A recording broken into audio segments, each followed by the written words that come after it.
Welcome back everybody, and this is the opposite and the antithesis to my previous video, which was all a bit of a rant, but it seems to have gone down quite well, so I'm pleased everybody's took it in good spirits, in the, you know, the sort of tongue-in-cheek way it was meant.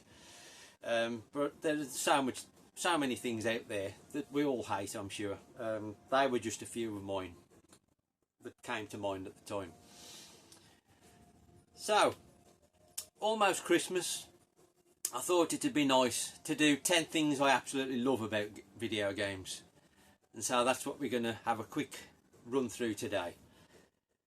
So first of all, I think it's amazing now we've got region-free consoles. I mean, going way back, you know, to the 80s and 90s, everything was region locked. You know, when you imported, because, you know, obviously I like import games, but back then you couldn't play them on English consoles. You had to have converters, or you bought a separate console. You know, it could be a bit of a nightmare. But nowadays, consoles are region free. You can play any game from any region on whatever console you've got. It's amazing. No headaches. You can play any game from around the world, even if it's not released in your country.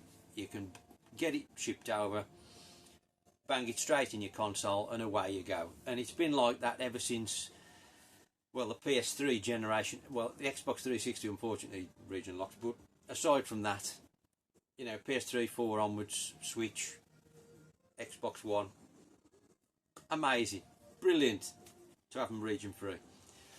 So that's the first thing. We'll call that number 10, shall we? So number 9 on the 10 to 1 list, it's the retro revival on modern platforms that seems to have really sort of took off massively on the PS4 and Switch. You know, there's endless amounts of retro inspired games on the PS4 and the Switch. You know, 2D's had a real renaissance, which for me is brilliant.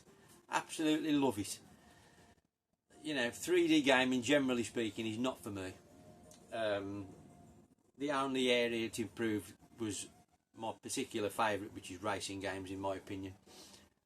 Other than that, I much prefer 2D for everything.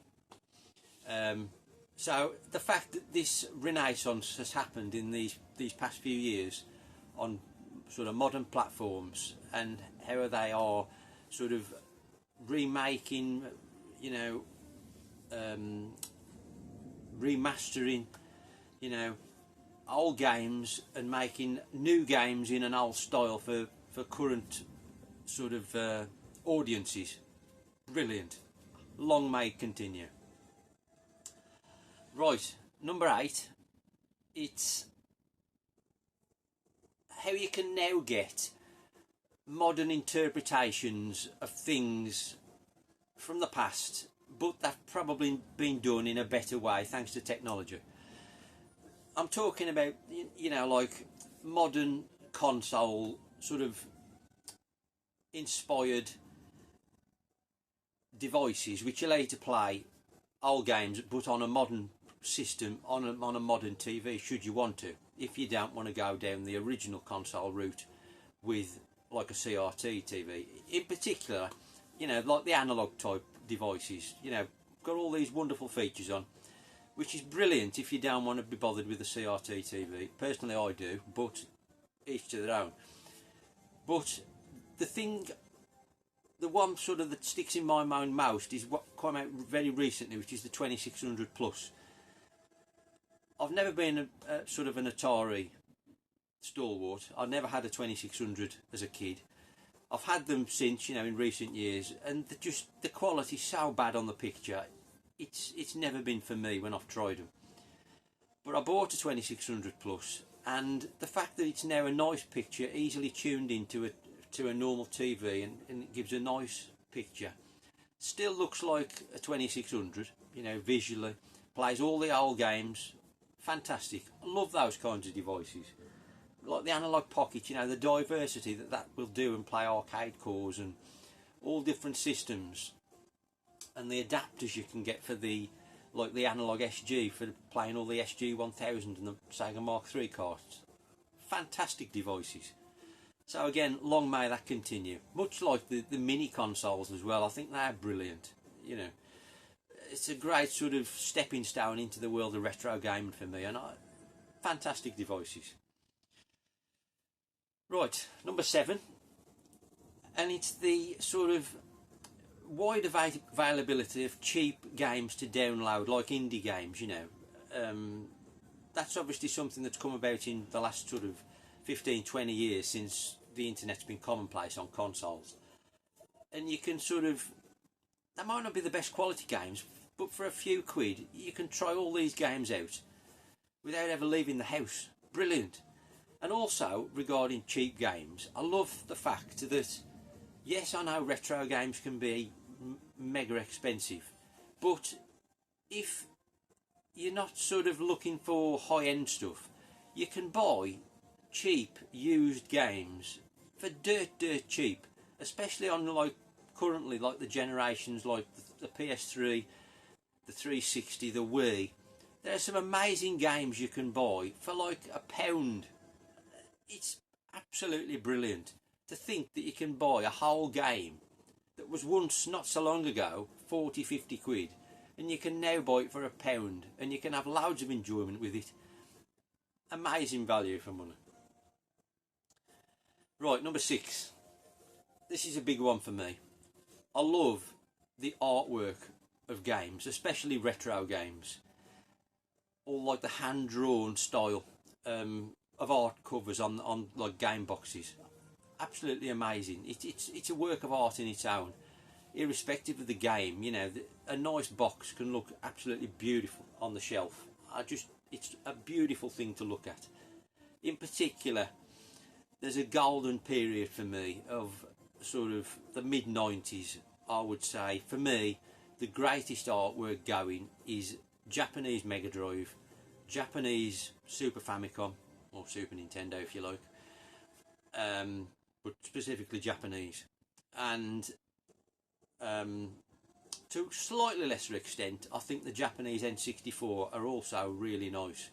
But I think the pinnacle for me is the Super Famicom and the Mega Drive.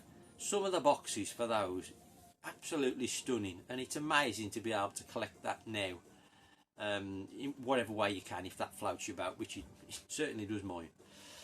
So, number 5 on my list. It's the fact that no matter how much you think you know about whatever console you're interested in, and you know, you think, well, I've got all I need for it, there's always something you've missed.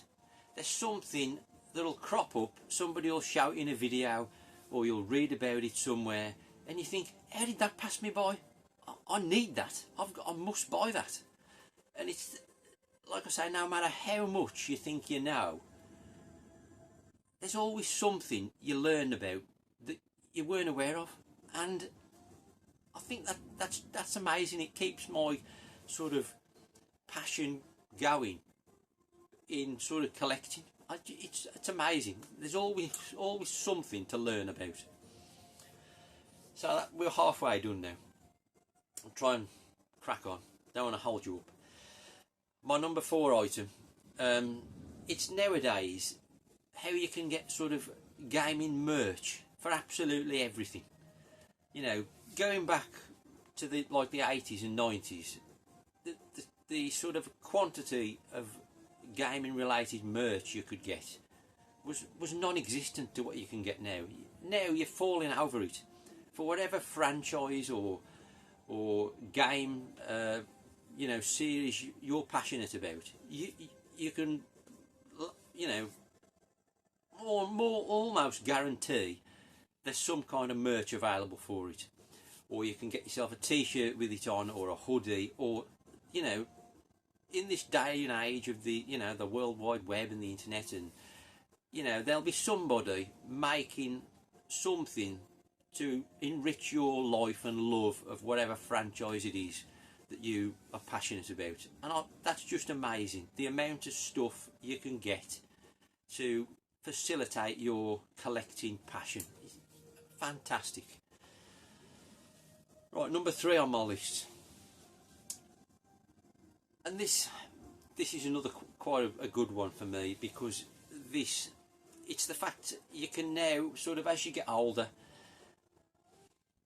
you know, you've had the experience of whatever you've had during your life, and it's now you get to this point in your life where I can buy back now all what I've had or all what I wanted, and you know, either re-experience games you've had before and relive that youth and those good times, or you can experience things for the first time. You know, you wanted them back in the day, but for whatever reason you never got round to it, but either you couldn't afford it, or you know, there was too much going on, or you'd got other interests.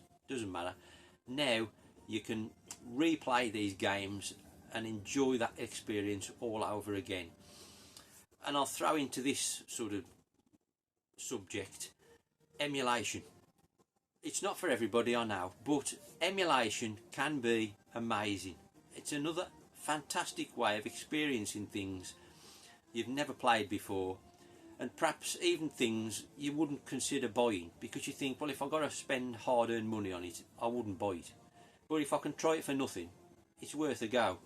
And the other fantastic thing about emulation for me is that the way some retro prices have gone these days, if it allows you to play a game that you can't afford to buy yourself, it's a fantastic thing. You know, these games which are donkey's years old now, I'm not talking about pirating brand new games, that's a different subject, but you know, it's a brilliant way of being able to play something that's out of your price range, and love it or loathe it, it's here to stay. I think it's a great thing and very valuable to a modern day retro gamer, in my opinion. Right, 2 to go, and I've kind of touched on this before, and it's the collecting hobby. This passion for collecting retro video, well, not just retro, any video games. This passion that we all share brings us all together, gives us something to talk about. It's just electric. There's not, I don't know, it doesn't matter. You know, you might have passions in other things, and the same thing would apply to whatever subject you've got a passion for. We just happen to be, you know, keen video gamers. But it's that passion that it gives you. It gives you something to get excited about, and the next game you want to buy, or the next game you want to play. And, you know, you want to see your collection expand on the shelf, and, like I've said before, reacquire all these games you used to have or want. It's just brilliant, and building yourself up a nice little display or wall or room or whatever you've got, it's just an awesome hobby to be involved in, being a game collector or retro game player. Brilliant. Long may it continue. That brings me to the last point, and it's just video games in general, and the fact that there's something for everyone. It's an all-encompassing subject. There are games to suit any tastes, and old, young, you know, male, female, anybody can have fun with video games, and that's just an amazing thing to me. It's become a massive art form and such a huge industry. And it's just fantastic the way that it's turned out from the beginnings it had in the 70s and 80s. It's a wonderful thing to be passionate and involved with. It's the fact that your video games always be there for you. You know, it'll remind you of good times you've had. You can retreat to it. You know, if things are not going so well outside maybe, and you've got a few problems going on, you can retreat to your games, and you can sink yourself in, and you can immerse yourself in that world. Play your games. They're not going to let you down, unless you buy a turd, of course. But they're not going to let you down. You can have a great time. that can help you through tough times, but more importantly you can have fantastic times, you can make awesome memories with great friends and family, and it's all thanks to the wonderful world of video games. And that's all I've got to say really. I hope you all have a wonderful Christmas, and let's hope for another awesome video gaming year coming up next year. Thanks for watching, and I'll see you soon.